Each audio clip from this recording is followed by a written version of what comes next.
Welcome to Retirement Perspectives with Bob Horn. If your retirement picture is blurry, Bob and the team at NuVenture Financial Group can help you put your retirement into focus.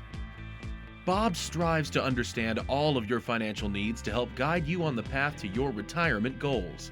This is Retirement Perspectives with Bob Horn. Welcome to Retirement Perspectives with Bob Horn. I'm Danielle Martin. Today you'll learn cutting-edge financial strategies and tips on earning income for life in retirement. Joining me today is Bob Horn. He's the CEO and president of NuVenture Financial Group, located right here in Jacksonville. Now, did you know that retirement has 3 distinct stages? Well, today Bob tells us what those stages are, and later he explains what you need to do to plan for them. Plus, in Retirement in Focus, Bob will share what you should consider adding to your retirement checklist. Bob, it's great to be back with you. How are you feeling today? Feeling great. Thank you very much for having me. I'm super excited to get into today's topic. There's lots to talk about today. Now, when it comes to retirement, right, we've typically describe it as our golden years, right? It's something that typically happens right after we leave the workforce, but you say there's a different way to look at it. How is that? Yeah, absolutely. So it's funny when a family comes into my office for the very first time, they think of retirement as this one big number of years. So 20 or 30 years in retirement. And it's true, and historically speaking, that's what most people think of. But I like to break the retirement down into 3 distinct categories over time because there's lots of different things going on in those 3 different distinct categories. And talking about those 3 different phases, they're significant in retirement. So kind of walk me through, what are those 3 phases? Yeah, so it's funny you mentioned that because I actually have names for them. Mm-hmm. So the first phase is what we call the go-go years. And the middle phase is called the slow-go years. And then the end phase is called the no-go years. Mm-hmm. And they all have their different risks and different things that we have to assess for those 3 times.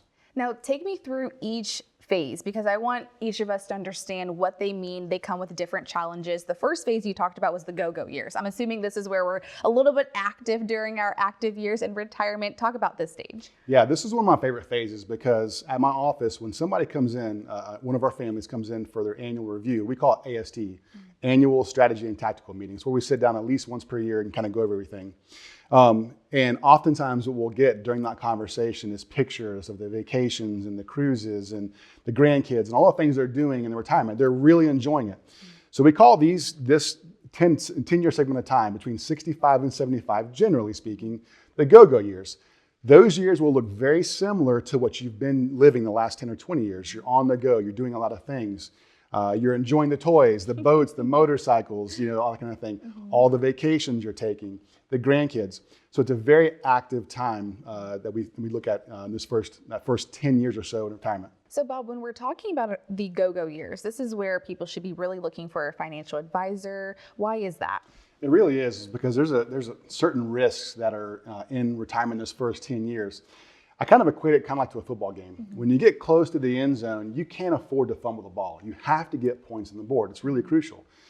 So just like retirement, when you retire, the 5 years preceding your retirement and really the 5 to 10 years post-retirement are really critical. You cannot afford to fumble the ball. Mm-hmm. And what I mean by that is how you're getting your income out of your retirement is a big deal. If there's a market downfall and you're pulling income out, that can really cascade into many, many future years. So there's a lot of different risks during that time that we try to address at our office. There's a lot of things to consider, it seems like, but I want us to talk about the next phase before we go to the break because this is another significant phase. This is where the age of 85 happens. A lot of things start to slow down a little bit. Yeah, so this second phase, we call it the slow-go years, and it's typically between the age of 75 and 85 or so. And that's when you start slowing down. Sometimes health can become kind of an issue. You might hurt a little bit more, so you're not doing all the traveling you were doing before. You're not on the motorcycle every weekend, that kind of thing. But maybe you're more involved in the community, like to hang out in the house, do gardening, that kind of thing. So it's a transitional phase of retirement where spending actually kind of goes down a little bit for a little while. But it does present a fair amount of different risks that come up in that time period as well. And I'm sure this is another time period where you have to have like a different mindset shift, right? You talked about, a lot of money's not coming in anymore, right? So how do you help retirees understand, like, we got to start saving a little bit? Well, this is the difference between working with a financial advisor and a retirement planner that understands those three distinct phases, specifically this one, and because they're all different. They all have their challenges. They all have their different risks.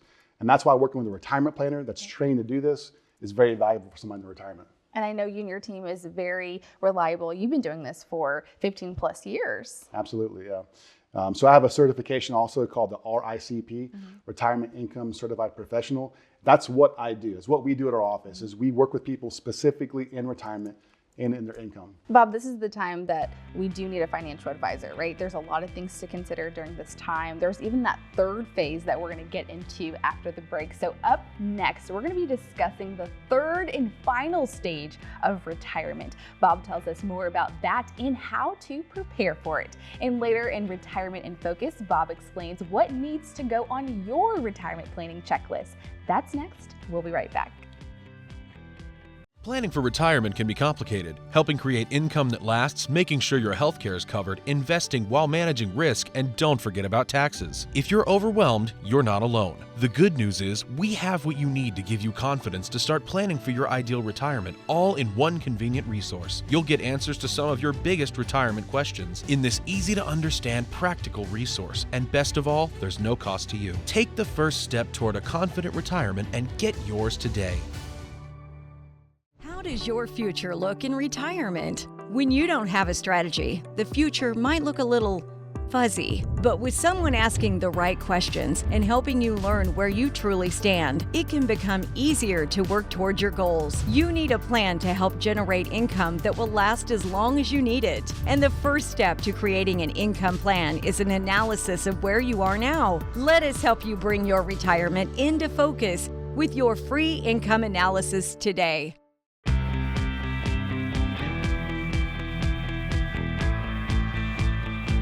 Welcome back into the show. This is Retirement Perspectives with Bob Horn. Now, Bob, we're talking about the three stages of retirement. Earlier, you mentioned that you called them the go-go years, the slow go, and the no-go. Now we're talking about the final stage. And you also mentioned that each stage has its own unique challenges and risk involved. But let's talk about that last final stage. So the last phase of retirement generally starts around the age of 85 or so, when things really start to slow down. We refer to this phase as the no-go years because at this phase, some unique challenges happen. This is where it's end-of-life planning. It can be long-term care planning and that kind of thing.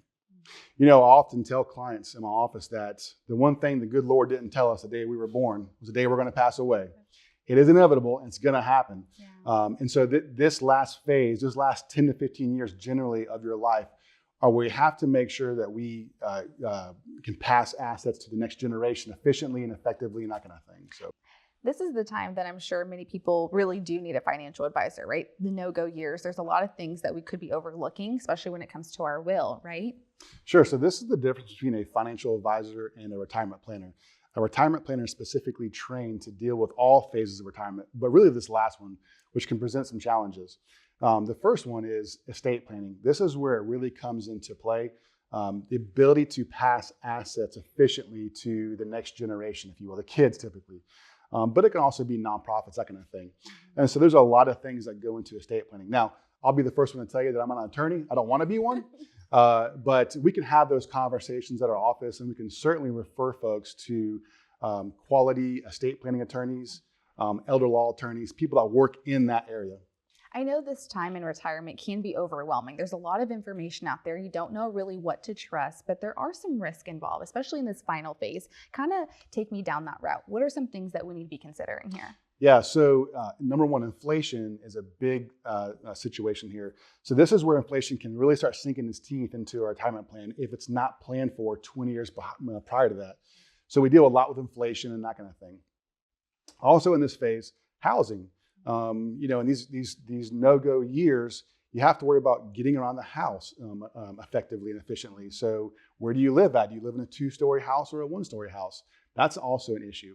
And then also insurance. Do you have the proper insurance in place, whether it's health insurance and Medicare, or whether it's life insurance, that kind of thing, long-term care insurance? a lot of different types of insurance that can help this phase of your life. And Bob, I know you meet with a lot of clients, right? During many different phases. They could be in phase 1, phase 2, or 3. But what are the main things that you see a lot of retirees trying to or overlooking a little bit? What's something that you have to remind them? The main thing I feel like would be income planning. And that's what my certification is, the Retirement Income Certified Professional. Income planning, that is just it's a huge topic, and so much revolves around proper income planning. If you can set that foundation of income up, everything else generally is a little bit easier. And we talk a lot about in these shows, in my book, and at our office, we talk a lot about setting that foundation of income up. We can get that figured out. Everything else seems to be pretty easy from that point on. I have to say, I can trust you because you've been doing this, 15 plus years, right? Yes. So you've been seeing many different types of clients come into your office. And I'm sure another key piece a lot of people are missing is a retirement plan, an overall comprehensive retirement plan. Talk about the significance of making sure we have that as well. So there's a lot of different pieces of a comprehensive retirement plan. Number one, the income plan. We talked about that, but also your investments. We break down investments like 3 different types of investments. Categories, and we talk about it at our office like 3 different tools in the garden. These investment types, they all do things very well. They do some things very poorly. So we want to make sure that we use investments the right way, for what they're supposed to be used for, not what they don't do very well. The 3 tools. We talk about Social Security planning, part of the income foundation. Also, tax planning is a big component of a comprehensive retirement plan. We actually have a whole other show on that. That we'll talk about taxes. It's a huge topic on effectively and efficiently getting taxes paid now versus in the future when you might be paying a lot more. So tax planning is a big part of that. And then lastly, we talk about the estate plan. The estate plan, I find that a really good estate plan dovetails very, very nicely with a comprehensive retirement plan. I feel like there's a lot of things to consider, and I don't want to overlook anything. And I love how you talked about taxes, because this is the time that we do need a financial advisor to make sure that we're not paying more in taxes in retirement, right? Like, I want to make sure that I'm getting all my money in retirement. So how do I make sure that happens? Oh my gosh, this is the reason why we shoot a show on this. There's so many topics right. That we can go through on taxes. But basically, the story is ripping the Band-Aid off. Taxes in a lot of people's accounts, they have these pre-tax accounts. They're going to have to pay taxes at some point. So the question is, should we pay them now, potentially at a lower amount, a lower bracket, versus kicking the can down the road and paying them at a higher bracket? We talk a lot about that at our office. I love that you and your team are very familiar with all these types of scenarios, so I can trust you. So thank you so much for your insights here, Bob. Now, straight ahead, Bob helps you check off items on your retirement checklist. That's next in Retirement in Focus. And still to come, Bob answers some of your questions. We'll be right back. When it comes to planning for the future, time may not always be on your side. Think about your taxes. Tax rates are historically low right now, but they'll likely be higher in the future. Our current tax rates are set to expire in just a few short years. With the right planning and strategy, you might be able to cut your tax bill in the years to come. But don't wait until it's too late to take advantage of today's lower tax rates. Let us be your partner in planning for tomorrow so you can enjoy your retirement today. How does your future look in retirement? When you don't have a strategy, the future might look a little fuzzy. But with someone asking the right questions and helping you learn where you truly stand, it can become easier to work towards your goals. You need a plan to help generate income that will last as long as you need it. And the first step to creating an income plan is an analysis of where you are now. Let us help you bring your retirement into focus with your free income analysis today.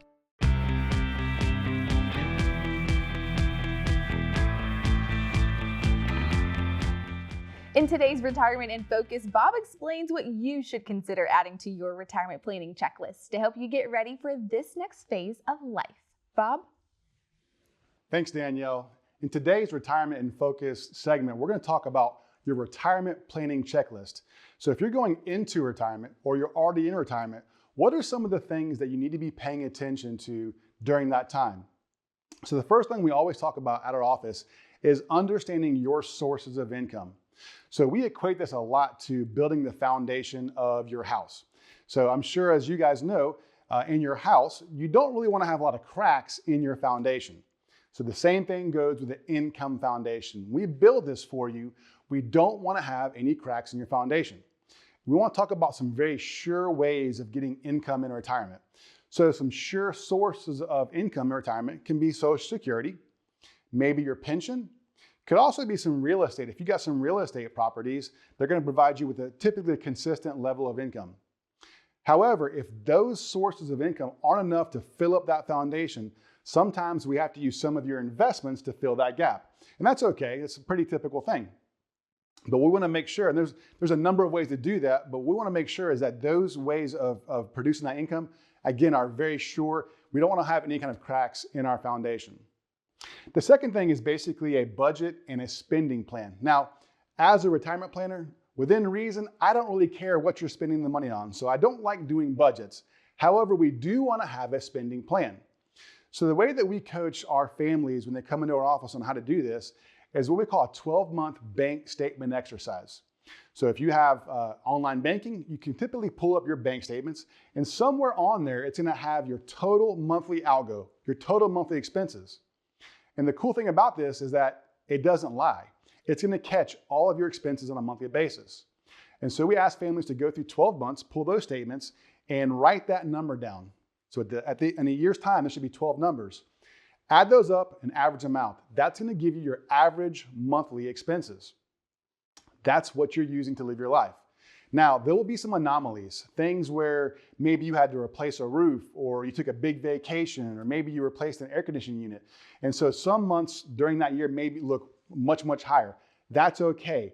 Those aren't normal monthly expenses. So I often talk to clients that when they go into retirement, the paradigm shifts. Most people think up into retirement that it's just monthly income and monthly expenses. In retirement, we segment it to monthly expenses and then annual or irregular expenses. And there's a plan for both. And so we talk about that through a spending plan. The next thing we want to get to is plan for some type of healthcare. Now, before you're 65, if you retire, you're going to need to probably get some type of health insurance. And we can walk you through all those different ways on getting different types of health insurance prior to 65. And then again, once you turn 65, now we're talking about Medicare. The neat thing is that all the advisors at my office were all certified to be able to offer you health insurance through healthcare.gov, but also walk you through all the Medicare options that are going to be available to you in retirement. However, there are some risks with that. Depending on how much income you're making, it can make your taxes go up, which is the fourth thing we want to look at in your retirement. Taxes are a big subject at our office. And admittedly, we get a lot of families to our office because we talk so much about taxes. So like I mentioned a minute ago, your health insurance premiums and or your Medicare premiums can go up depending on how much income you have. And your income is also going to predicate how much taxes you have. So at our office, we work with a bunch of different types of concepts to try to make sure we mitigate or minimize the tax blows that you're going to have in retirement. So we do things like Roth IRA conversions. If you're a charitable person, we can do qualified charitable designations. If you want to give to your church or to a nonprofit, also donor advised funds. There's a lot of different types of strategies that we can use at our office to help make sure that you're paying your taxes, but paying them efficiently and not paying more than you need to owe. The last thing we talk about is your estate plan. Now, I've talked before that an estate plan dovetails very nicely with a comprehensive retirement plan. So again, we're not attorneys at our office, but we can certainly have those conversations with you and make recommendations that we think you should probably ask your attorney about. For instance, does everybody need a will? Yeah, I think so. I think everybody needs to have a will, regardless of your income, regardless of your lifestyle. I think everyone should have a will. From there, you have different power of attorneys, you have potential for a trust, all that kind of stuff that can go into your comprehensive retirement plan. So we have a number of attorneys that we can refer you to at our office that are professionals that can kind of ask the right questions and guide you into that. So in summary, a number of things that you need to pay attention to in your retirement checklist. Again, understanding the sources of your income. Having a spending plan is really good. Obviously, we want to look at the challenges of healthcare, whether it's health insurance or Medicare. Taxes, a big subject. Nobody wants to pay more taxes than we owe. And then the last thing, we wrap it up with an estate plan conversation as well. So with that being said, I'll toss it back over to you, Danielle. Thanks, Bob. And still to come, we'll hear directly from you in our Q&A section. Retirement Perspectives with Bob Horn continues right after this. Stay with us. When it comes to planning for the future, time may not always be on your side. Think about your taxes. Tax rates are historically low right now, but they'll likely be higher in the future. Our current tax rates are set to expire in just a few short years. With the right planning and strategy, you might be able to cut your tax bill in the years to come. But don't wait until it's too late to take advantage of today's lower tax rates. Let us be your partner in planning for tomorrow so you can enjoy your retirement today. Planning for retirement can be complicated. Helping create income that lasts, making sure your healthcare is covered, investing while managing risk, and don't forget about taxes. If you're overwhelmed, you're not alone. The good news is we have what you need to give you confidence to start planning for your ideal retirement, all in one convenient resource. You'll get answers to some of your biggest retirement questions in this easy-to-understand, practical resource. And best of all, there's no cost to you. Take the first step toward a confident retirement and get yours today. How does your future look in retirement? When you don't have a strategy, the future might look a little fuzzy. But with someone asking the right questions and helping you learn where you truly stand, it can become easier to work towards your goals. You need a plan to help generate income that will last as long as you need it. And the first step to creating an income plan is an analysis of where you are now. Let us help you bring your retirement into focus with your free income analysis today.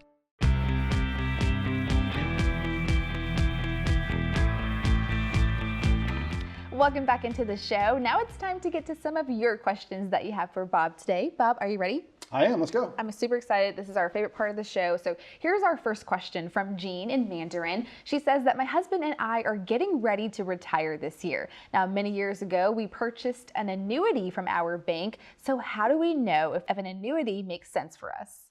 Well, that's a really good question, and it's actually a very big topic. Unfortunately, a lot of times annuities, the name annuity or just annuities in general, get a bad rap. You should never do an annuity. And the fact of the matter is that there's many different types of annuities that are out there. There are some that we like, and there's also some that we don't like. The ones we don't like have a lot of fees involved. We don't use those at our office.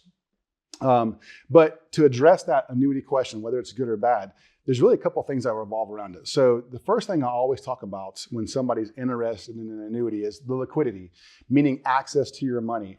We want to make sure there's a good amount of savings outside of that annuity, because with any annuity, there's going to be some type of time commitment involved where if you try to get all of your money back out in a certain time frame, there's going to be an applicable surrender charge. And so we want to be very mindful of that and make sure we have access to a lot of different money on the outside. But the fact of the matter is that annuities can be great retirement vehicles. To see if Jean has the right one, we'd have to do a whole big comprehensive plan to make sure it's the right one. But in general, though, annuities can be a very good conduit for retirement. Bob, it sounds like there's a lot of factors to consider. So I would definitely give Bob and his team a call today to make sure we're doing it correctly. So great insights there. Okay, this question comes from Ray in Ponte Vedra. He says that my dad made me the beneficiary of his IRA. I'm not sure how to handle the tax situation when I inherit the account. So do you have any advice here? Good question. Yeah, it is. So there's two really big important things here. So when you inherit an IRA, more than likely what you're going to want to do is roll that over into what they call an inherited or a beneficiary IRA. You take control of the asset. Years ago, it used to be a really good thing when you did that, because you'd have the rest of your life to take a very small required distribution from that inherited IRA, regardless of your age. But in 2019, there was some legislation that was passed called the Secure Act, and it changed those rules. Now, if you inherit an IRA from someone, typically your parents, you'll have 10 years to get the money out of the account. That can present some really unique challenges because you have a 10-year period of time to pull all that money out of the IRA, and you're taxed on it, Danielle. Wow. So not over your lifetime, over 10 years. Now imagine, typically when your parents pass away, they're in their 80s and their 90s. You may be in your 50s and 60s at a very high income earning year and paying a lot of taxes. So it can be a very dangerous way of inheriting money, and a lot more money could go to taxes versus the inheritor. I want to make sure I do this correctly. So I think having a financial advisor in this circumstance is definitely necessary. So thank you for your feedback there. Next question comes from Rita in Jacksonville Beach. She says that my husband is thinking about retiring soon. So should we take the lump sum option or the pension? We are not big risk takers with our money, but we want it to last as long as we do. So what is your advice? So we actually get this question a lot at our office. People are given these options when they retire, pension, and they'll have 4 or 5 different options, whether it's a single life or a joint life or a certain percentage. But then they also are given the choice a lot of times of taking a lump sum. So it's an actuarial equivalent of that lifetime pension they can take in a lump sum, and they typically can roll it over to an IRA. They don't know what to do. And it's a very unique and interesting conversation. So on one side, if you take the actual pension, the monthly income, it's going to be guaranteed typically for the remainder of your life and or the life of your spouse. You can't outlive it. So that's a really cool thing. The problem is once you flip that trigger and flip that over, it's irrevocable. You can't turn it off. So a lot of times what I see most people doing is taking the lump sum. They'll take the lump sum and take control of the asset. From there, if they need some income, they can turn it on as well, but they also have liquidity from other assets and that kind of thing.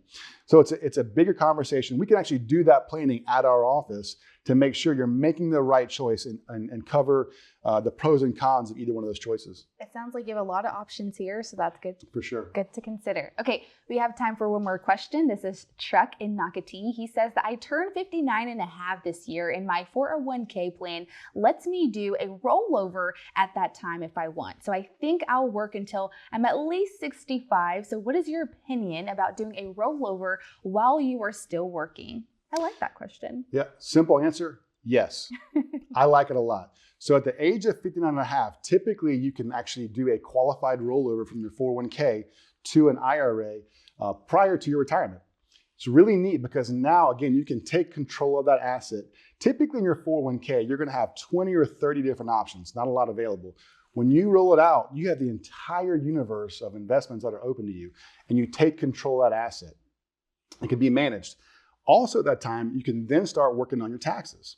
If it's not 401k pre-tax, you can't do any kind of tax planning. When you roll it out, we can then integrate some strategies like Roth IRA conversions, so forth and so on, to help you get through a potential tax problem in the future. I love all of this. Thank you so much for your time today, You're very Bob. welcome. You provided so many good insights. Mm-hmm. So I hope you get a call today. Now, if you have a question, submit it and we might just answer it on a future show. And if you want to know ways to generate lifetime income, reduce your tax bill, and maintain your lifestyle in retirement, don't hesitate. Reach out now to start planning for your ideal retirement. For Bob and the team at NuVenture Financial Group, I'm Danielle Martin, wishing you a healthy and happy journey to and through retirement. Have a great day.